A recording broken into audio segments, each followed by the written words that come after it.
they're on the ground. Yeah, it is normal and horrible.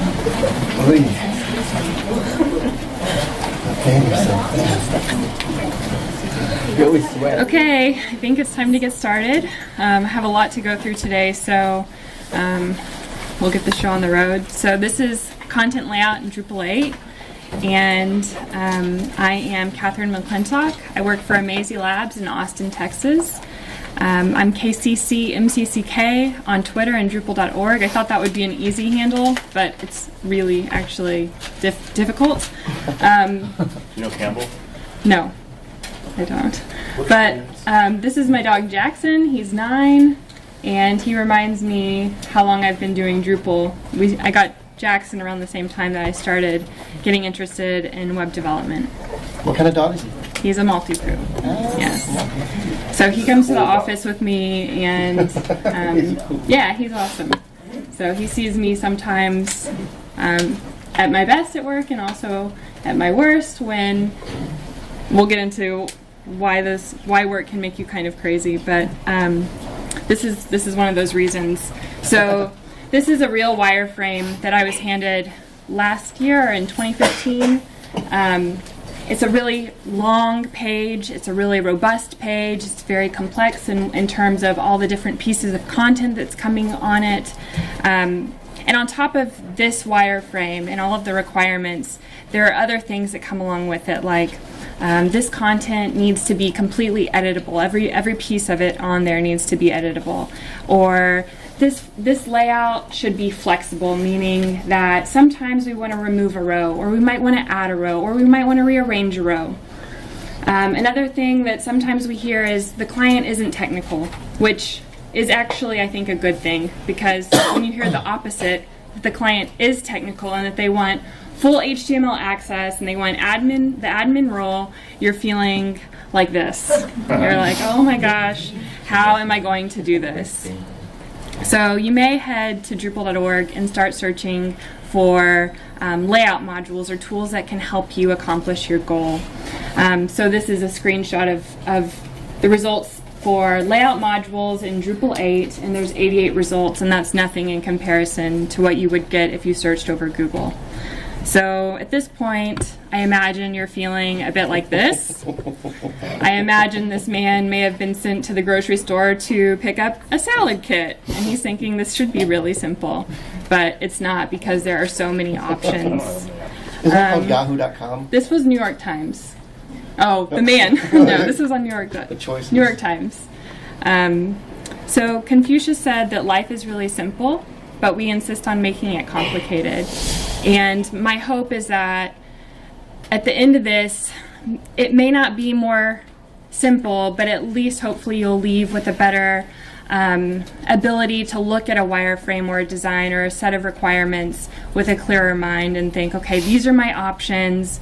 What's going to make the most sense for the long term, for my team, for the client? So we can start thinking about these layouts with what you can do straight with Drupal 8 core. There's a lot that you can already do. And then we'll also look at contributed modules. So I'm curious to know, just from who's in the room, how many people are new to Drupal or have been doing Drupal less than a year? Okay, so not many. So most of you are probably pretty familiar with the Drupal layout system. And Drupal is based on modules and themes, and with themes you can create regions, and then once you have your regions you can place blocks within those. That's kind of like the very fundamental way that Drupal works.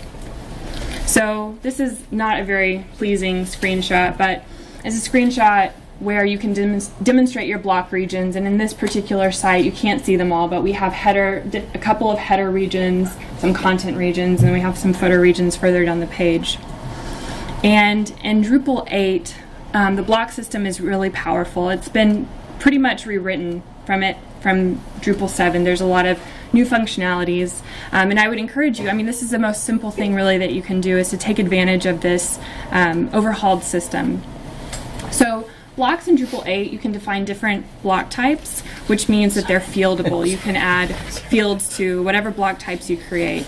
You can also reuse blocks, which comes in handy for things like including a menu in the header and the footer, whereas in Drupal 7 you may have needed to create 2 menus, which is burdensome at the least. We also have system blocks in Drupal 8, which are things that were originally, well, not originally, but in Drupal 7 they were things like page titles, breadcrumbs, status messages. These things were in the page.tpl file. So those are now blocks. And blocks support the conditions API, which we will talk about a little bit more later. So looking at this design, this is an example of a header block that you might want to reuse in different areas of a site. So we would identify some of the components that we want to create into fields. So this is pretty simple. We would want a title, some text, and a background image. And to do that, you would just create a custom block type and add those fields just like you would do a content type. And then once you have that block created, that block type created, you can go and add as many different blocks from that type as you want, so you can fill it out. The block description is administrative only, so that won't actually print to your theme. And then once you have a block, you would say, I want to show this block on a specific page, or you would give it a visibility setting. Once you've created the block, assigned it to a region, you would just decide how you want this to be visible. The problem with this is that you can really only use one visibility setting at a time. So even if I were to go in here and say I also want it to appear on, you know, a certain content type, if I had this activated, I wouldn't be able to combine those. So there is a Drupal 8 module that's new. It's not available for Drupal 7. It's called Block Visibility Groups, and it helps you create more complex visibility settings. There's a few other modules that extend this one further, so you can tap into things like taxonomy conditions or menu conditions, etc. So with this module, you can go in and create a new group. You give it a label, and you decide if you want all the conditions to pass or only one condition to pass. In this case, I want either condition, so it's an or statement. So I would want to have a block appearing if the path is our work, or if the vocabulary is projects, for example. So the good thing about blocks is that they're entities now. You can field blocks, and when you have something that's fieldable, you are given very structured markup in return. So this is really good for front-end development and for your design quality. You can reuse blocks. There are contextual links. That was something in Drupal 7, but it's very nice for editors to be able to click the gear and edit the block. That way they can get to the content more easily than trying to find it through the menu system. And blocks are configurable, which is really nice if you're using configuration management to export and to import. Yeah, we already have a question. The block itself is configurable, but the content is not. Which the content will not be exported or imported, which leads me to the bad thing, which is the UUIDs in your block configuration. UUID stands for a universally unique identifier, and I can't go into too much depth about why this is problematic. All I know is that it is, and that anytime I'm developing locally and I have a block and I put content into it and then I export it and I import it to dev, usually it explodes. Well, not completely, but the block is broken or missing. So that's annoying. And another disadvantage to using a block layout page as your layout tool is that it's really easily going to become very a long, unwieldy page, where even for a really simple site, your block layout page is going to grow very long and confusing with your weights and your visibility settings pretty quickly.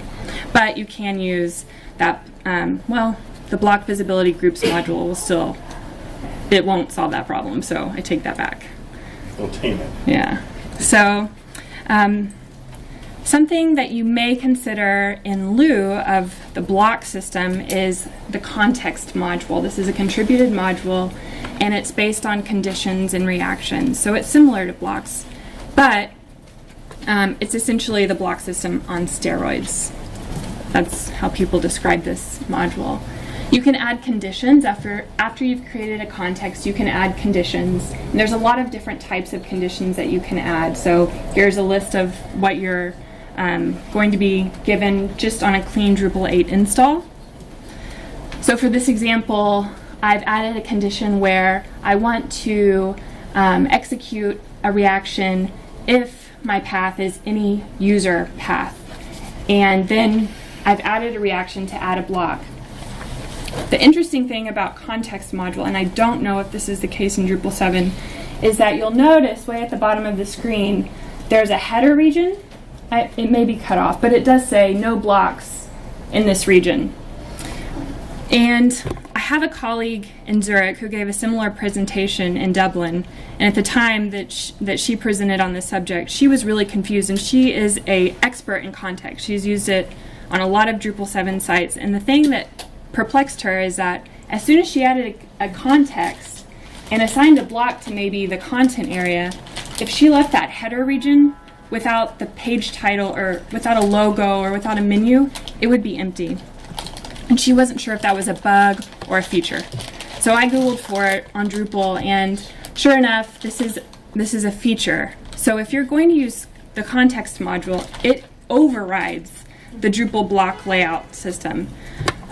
So there's an explanation about if this, well, it will happen to you. So when this happens to you, you can create a global configuration for things like your header and footer, and then still be able to create individual contexts where you don't have to repeat placing the blocks every time. So just be aware, if you use context, that's probably going to, well, it will happen. It will happen.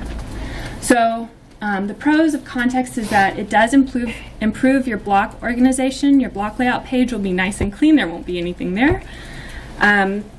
It also will present cleaner markup than alternative contributed modules, namely panels, because those are the two that are normally, are you context or are you panels? And it also supports that block visibility groups module that I just mentioned. So you can streamline the conditions even more by using that module. The bad, if you think it's bad, it could be bad, is that it overwrites the default block configurations, and see that node for an example of how to improve that experience. Okay, so blocks and context are tools that you can use to create larger pages, like landing pages, or maybe they're not nodes. And I think a module that is really that really excels at creating these large, complex pages is panels. We've used panels a lot in Drupal 7, and people hate panels, but I don't hate panels. It's a big module, but it works similar to being able to place blocks, but it has so much more functionality. It's a lot larger of a container of features, essentially. So panels in Drupal 8 is in beta, but it's actively maintained, and I would say it's pretty stable. We're using panels in Drupal 8 production sites. So you guys have use cases for it? Okay. Yeah. Hater. No, I'm just kidding. All right, see you guys. No, I'm just kidding. Yeah. So panels is an API in Drupal 8, and this basically just means that in order to use panels, you need to use an implementing module. So, oh, that's a bad format. It's not like that on my screen. So Panelizer is an implementing module, and so is Page Manager. Sorry about the trailing R. That bumps me out. So this is an example of a place where we're using a panel page on a soon-to-be production website. This is a Solar search page. It's a directory. There's a lot of different directory pages within this site. So we have, when I look at this and I try to break this down and think, how am I going to place the different pieces of content on this page? I see a directory header, a section for the search tools. The current search would be the highlighted blue bar, the kind of bright blue bar, and then your results.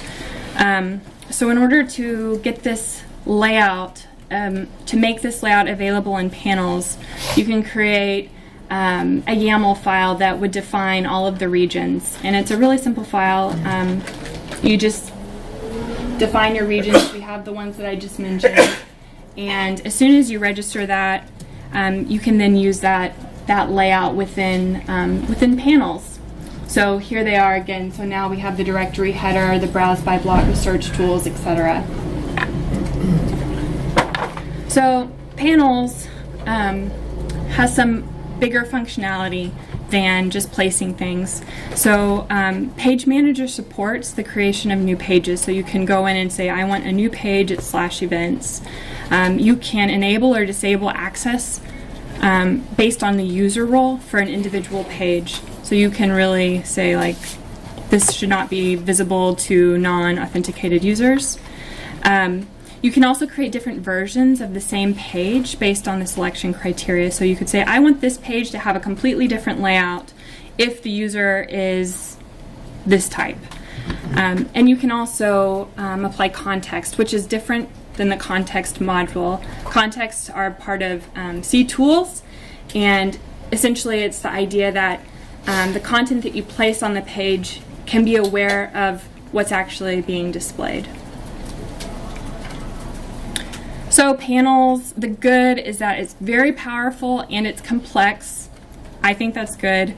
It has context with C tools, and it integrates with other systems really well. And this is something that's an improvement in Drupal 8 over Drupal 7.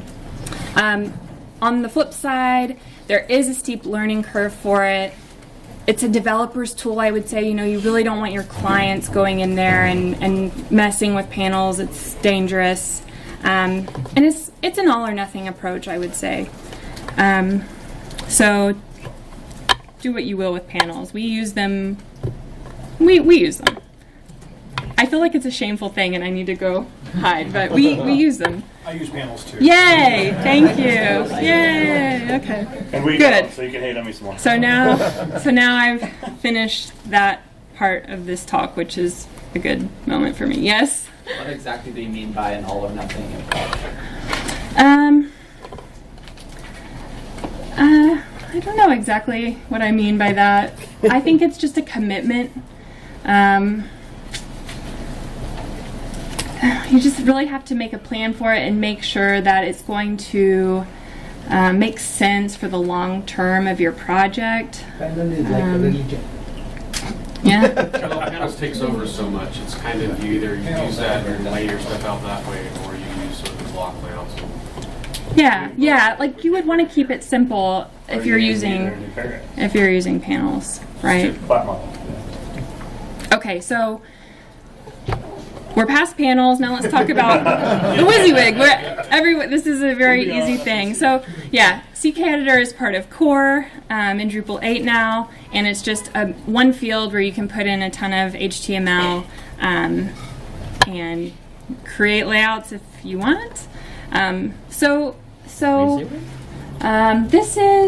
This is how a page that we created looks in the WYSIWYG. And you can make this look better, but if you have a constrained budget for development time or design time, you might consider putting this in. So we've got some H2s in here, some images, some links, and it looks awful in the WYSIWYG, but when it's compiled, you have a pretty decent looking page. So that's an example of something that's pretty good. I've also seen, and I think everyone has their own horror stories, but this is code that you really don't want to see in a WYSIWYG. So, you know, code where you have a lot of inline styles, or maybe you're moving an image around and somehow it ends up in a heading tag. Iframes, I don't love to see those. We've also had a client who, after demanding full HTML access and wanting every access right under the sun, she then proceeded to copy a view and paste it into the WYSIWYG, which I should show. How that works. I should show the screen of the lady screaming again. So yeah. Was it your fault? it worked. We were like, wow, she's really clever. Yeah, so you can add custom elements and CKEditor templates to the WYSIWYG to try and work around this or make it less error prone. So here's that same screenshot. I've highlighted the coastal and marine link just to call your attention to it. At the top you can see that there's a style applied to it where you can create, this one was called a button link, and it returns a nicer style where we can target that class and then theme it a little bit differently. Another thing, this is the only example that I'll give that's for Drupal 7 and not for Drupal 8, are CKEditor templates. I haven't done this in Drupal 8 yet, but essentially in Drupal 7 I imagine it would work similarly. You can add some markup that if you click a button in the WYSIWYG, that then you have some sort of a layout to work with. So this one, we've given it a title of custom 2 columns, and we're saying this is the markup that it's going to return in that WYSIWYG that then the editor can put stuff into. So that's what that screen is. So yeah, the WYSIWYG, clients feel empowered. It's a familiar tool. Everyone thinks they know how to work a WYSIWYG. You can conserve design and development budget with it. You can put data into it really fast. So if you're using something with a lot of fields, it takes longer. But hey, if you are, I don't know. And you can create custom HTML elements and templates.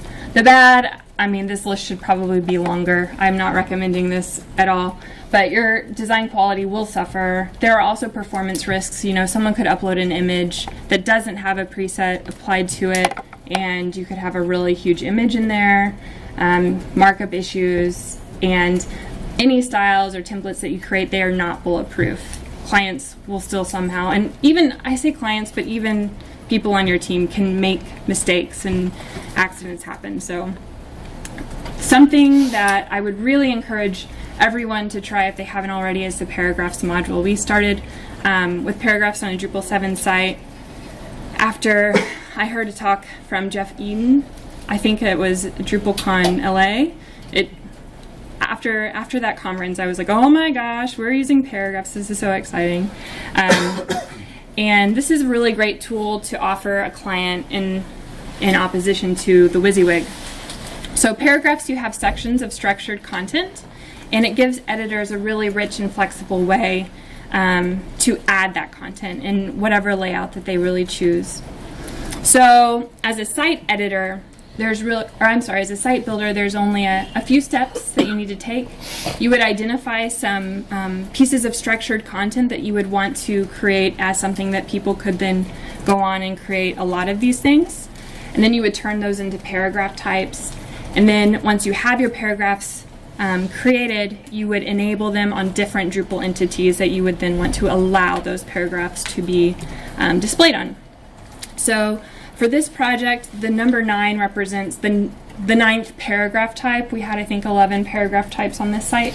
But this is an accordion where there are a couple fields within this paragraph. So there's a label for the accordion, and then you could either do this as a WYSIWYG or as a text field and an image field to print out the piece that expands and is revealed.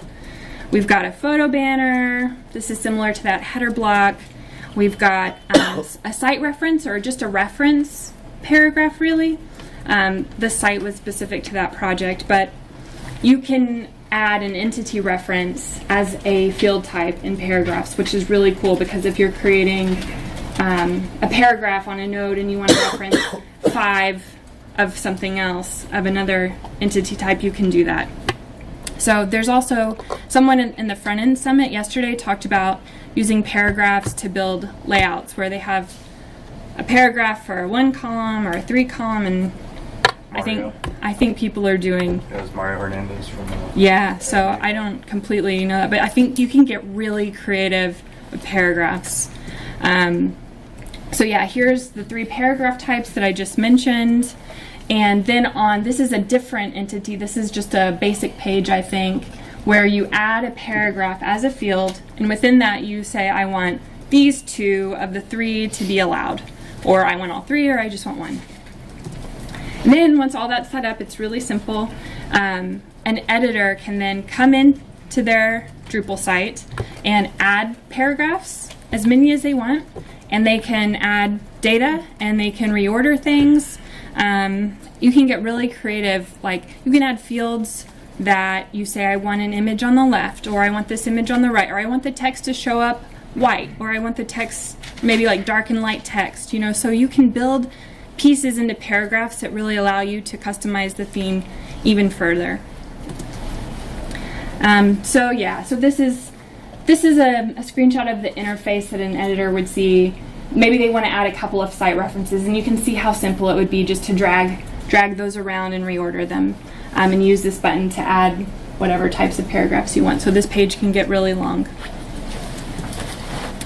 So this is a example of a place where we use paragraphs.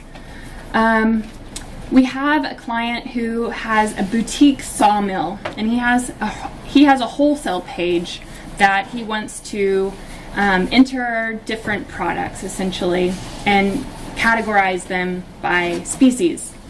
And we looked at this and we thought, okay, how are we going to do this? It looks really simple. It's just a table, but we thought, you know, if we just give him a WYSIWYG and he creates a table, this kind of scares me because we want to do cool things with responsive tables, and maybe the markup's not just right and it doesn't work well with the responsive JavaScript or the JavaScript to make the table responsive.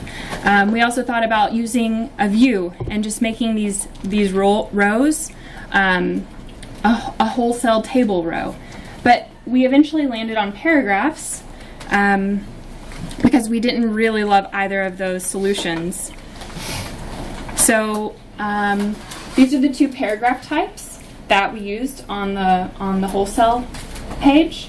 We created a wholesale table, and that paragraph has the name of the species, so red elm, and it also has a reference to another paragraph type, which is this one. So this wholesale table row, it has all of the fields that create the columns. So the images, the name of the species, the tally, I don't remember, but all of the columns are inside of this paragraph. And for our client, this is essentially what he sees on the back end. So he can add a wholesale, well, it's further down, but he can add a new wholesale table, and he can say, I want the gray elm table to appear above red elm, and he would just have to drag it up. And then he would go in and edit the different columns within the rows. I think the only shortcoming of this is that he has to remember if he needs to edit the 5th row in red elm. You could expand all of these by default, but then you have a really long page. So it's like which is less bad. There's also a preview form mode, which would get you in between those states. Something, yeah. So paragraphs is awesome. This list is unfair. These are just really brief points, but it's nice that you can nest those paragraphs. It gives you some flexibility to be creative. It's great that they're reorderable, and your client will love this product. You will love this product because your markup is structured, pages look unique, your designs are great, the client can do what they want. It's just, paragraphs are awesome. I think there is a presentation tomorrow morning. I think David Needham's talking about it, so if you're interested in paragraphs, I would recommend that talk. I'll probably be there. Someone had a question, you in the back? Is there an advantage to using paragraphs over views? Over views? Yes. I don't know. I think there's a good use case for views. I mean, if you really just want to create a content type and display a teaser and dun dun dun dun dun, and that's all you need on the page, why not use views? If you create a paragraph type that references the view, though, then you can actually put the view wherever you want on the page, reorder it on the page as well, which is kind of cool. And that's the beauty of Drupal, is that there are so many options and there's not a right and a wrong, right? So whatever you decide is okay. Yes? It seems like paragraph is kind of taking functions somewhere between blocks and field collections. Yes, field collections are similar to paragraphs, but they're not as flexible, because if you add a field collection, you can only add the same type of data over and over and over. So you can't say I want a photo banner, and then I want a call out text, and then I want another photo banner. It would just be photo banner, photo banner, photo banner. So paragraphs, you can mix different types of content, whereas field collections, it's just one after another. How does it relate to the model? Hmm? Block as an entity? I'm sorry? Blocks said the to being model. paragraphs. Lots of paragraphs? Blocks? Blocks? Versus paragraphs. What would be comparison? The difference between Why would I use block or why would I use... Well, paragraphs are associated with the content or the entity that they live on. So with a paragraph, if you create a paragraph, it will only be on the entity that it exists on. Whereas a block, you could use that block in different parts of your site numerous times. A paragraph, you have one chance. Okay. Panelizer is something that I don't have a lot of experience with. I have seen it in Drupal 7. I think there's a few sites that we have where we use Panelizer. But I took a spin with it in Drupal 8, and I'll tell you a little bit about my experience with that. It's an alpha, so I think there's still a lot of work to be done. In fact, I know there is, because right now you're required to configure it via the in-place editor. And like so many of these other modules, it does support panelizing all of Drupal's core entities. So the first thing that you do after you install the module, it is the first thing you do, you come to the entity type that you want to panelize. So there's this check mark at the bottom, and you say, I do want to panelize this. So you click it, and as soon as you do that, all of the fields disappear. You're like, okay, that's strange. And then you also have the option to say, I want to allow custom overrides. So how then do you make this work, right? You have to visit a node or whatever content that you're trying to panelize, and as soon as you do that, there's this, I don't know what it's called, but the little thing that has the ability to change the layout, to manage the content, or to edit the page. And inside of that, you can change the layout into a certain number of columns. There are some defaults. You can probably also create your own. You can add different types of content. And I chose a 3-column layout, and I've moved some stuff. Drupal Camp Texas, it's like a invisible thing that's happening next year. So you can move content around within this. It was a little strange, to be honest. You can save a layout as the default, or you can say I want to save it as a custom thing just for this node, and that's all I really know about Panelizer. But it's good because it allows you to do custom overrides really quickly and easily. I think that's cool. The in-place editor is good if you're into the visual editing, and you have an ability to add different types of data that in some other modules you wouldn't be able to. I feel bad saying this, I don't know why, but because it's still in development, but to me the interface feels clunky or heavy-handed, and I also think there are better alternatives. So again, there is no right or wrong. If you use Panelizer and you love it, awesome, I love it too. You like it, I love it, cool, whatever. But I probably won't be installing it. Sorry. Display Suite is, in my opinion, the better approach to like pieces of content or individual nodes. There's a drag and drop interface. It's really seamless with the whole Drupal interface, and it enhances entity displays. Again, all of the standard entities with core, including paragraphs is also something that you can use this with. Comments, user data, and you can also create those custom layouts with the YAML file. So this is a site where we have included a lot of photos of a whiteboard.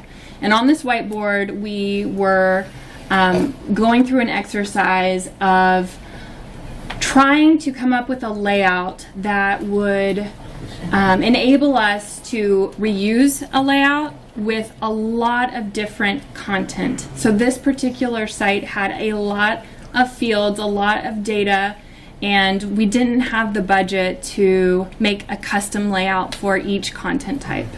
So we used Display Suite for this use case. And this is similar where you define some regions and you register this. So we've got a few different regions, like a header, an image card. We kind of came up with some creative names, a baseball card, etc. And then when you manage the display for the content type that you want to use this layout, I've hidden the fields. They're there. I just inspected them out to get this. So you can select the layout that you want. So now that we've created that full node layout, you can use that. There's also some defaults that Display Suite comes with. Once you choose your layout, then you would just drag and drop the fields that you want and the regions that you want and reorder them however you want. So for us, we had 7 content types. They're all going to use this, and it made it really efficient to theme and to build.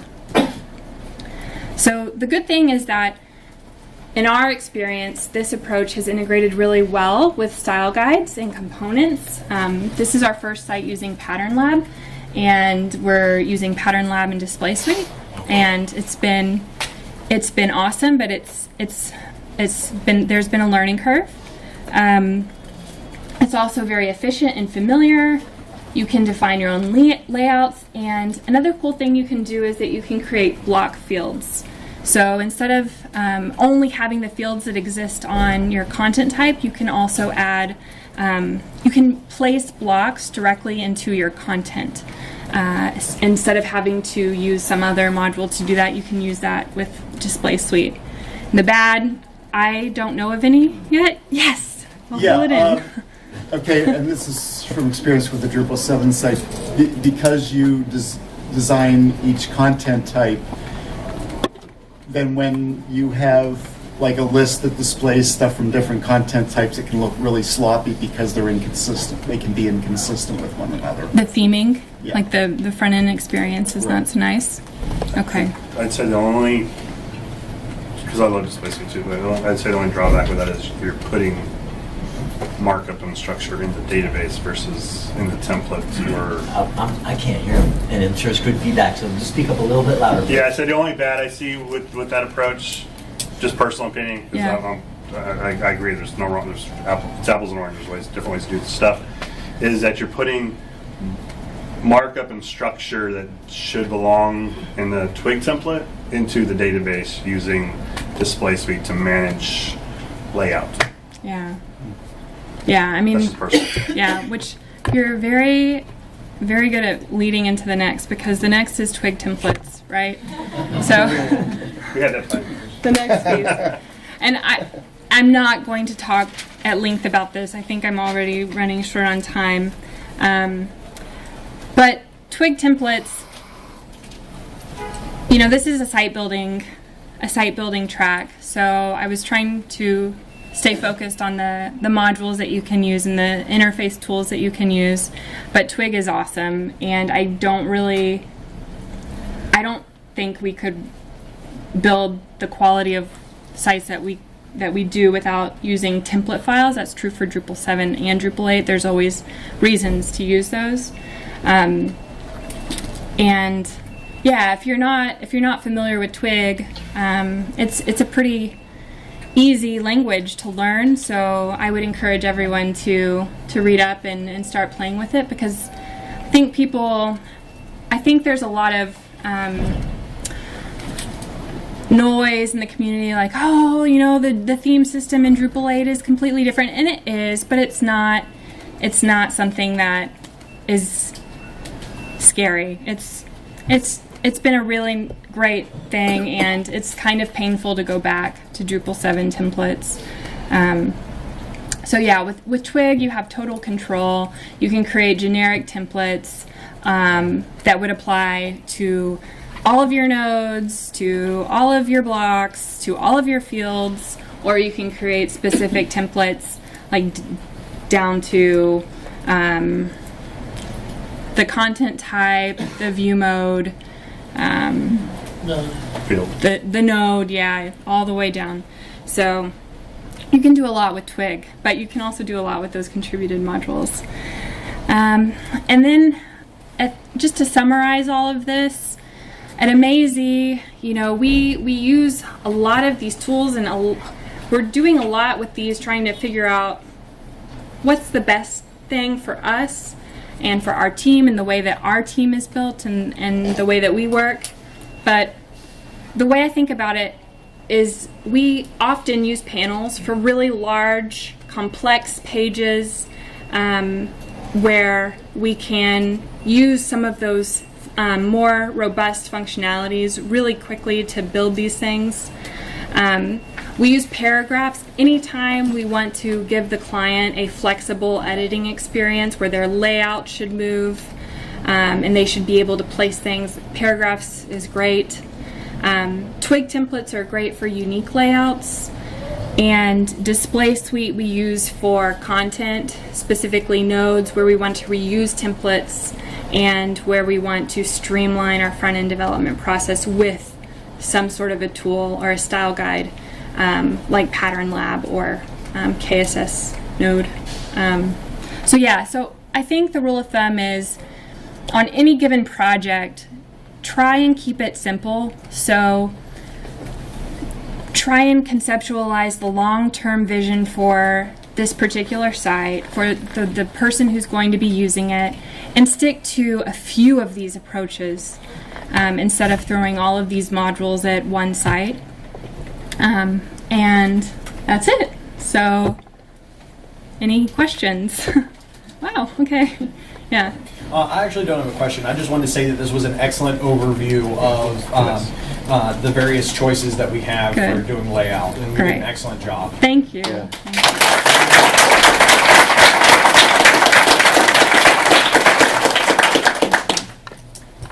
One caveat, you know, if you're pointing behind me or not. One caveat to paragraphs, because I love paragraphs, but we're realizing is that there's no features UUID support right now for paragraphs. So if your developer creates a lot of their work in their dev environments and then wishes to promote them to production, they're going to have a bad day when they realize they can't get it to production. Content. So they're going to have to manually rebuild it. D7 or D8? And this is in D7, and I'm not entirely sure about D8. I think that's true for D8 too. Well, yeah, but it's config export. it's not a pleasant situation. So be careful so you do not paint yourself in a corner on release day. Yeah, exactly. That could be very cumbersome. Take a look at Drupal console. Lets you do individual configuration exports, and then you can just do the whole site, drush config export, manage configuration workflow. I think there's going to be some sessions here on that as well. But those individual items within paragraphs don't exactly, they don't have a They're exportable. There's a YAML file. Are they exportable at this point? Okay.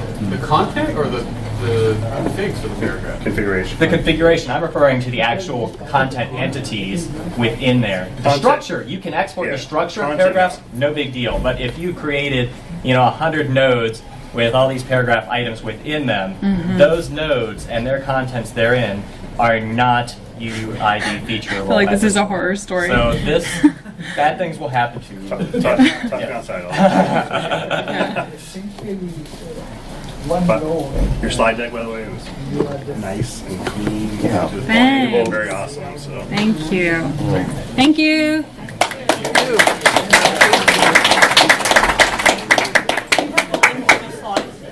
I do, yeah. I'll tweet them.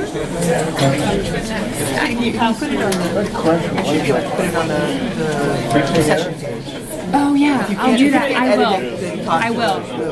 I'll put it on the session page. I'll put it on the today or tomorrow. Yeah, I can do that right afterwards. Display suite and all that more panels, right? I don't see them as I see panels. Play you guys' neighbor. I like Paul. More second floor? complex landing pages where you're pulling in lots of different data. And Display Suite, I think, is really great Till then, yeah. on the node level or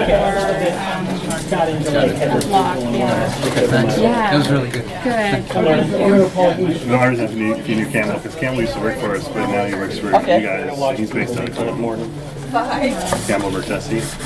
I guess now that name is familiar. His but Twitter name, or his Drupal name is the Huge Manatee. does he work for us full time or? I'm pretty sure he works for you guys full time. Really? Yeah, have a good one. I guess I haven't been paying attention. I don't know. Weird. Great presentation. You know what the next Thank you. session is? Very nice presentation. You're gonna have it on attached to the. I'm gonna put the link on the session page. Okay, thank you. Yeah, very nice because we're gonna take it back and work with stakeholders. Great. I hope that it helps you make decisions. It does. It's one of the big challenges because what I was asking was being block as an entity. So they're all kind of you can mix and match and there's so many options that people. Not that they have trouble, but it just takes a lot of time to figure out. Yeah, just pick a couple things that work and you're just gonna stick to that. Where's the Mozilla Labs? Are you in California or? I'm in Austin. Austin? Yeah. Okay. It's a very nice place. Was it Drupal comments? Yeah. That was Did you awesome. go? Yeah, it was a very good one. Yeah. All right, well, great. Thank you very much. You're welcome. Hey, how are you? Great. Is there a place where I can download that presentation? Yeah, so I'm going to put the link to the slides on the session page. Oh, perfect. So Great. I'll do that right afterwards. Great, thank you. Yeah. Okay. So it's going to be in the session area, right? Huh? I mean the link for the presentation. Yeah, I'm going to put it on the session page.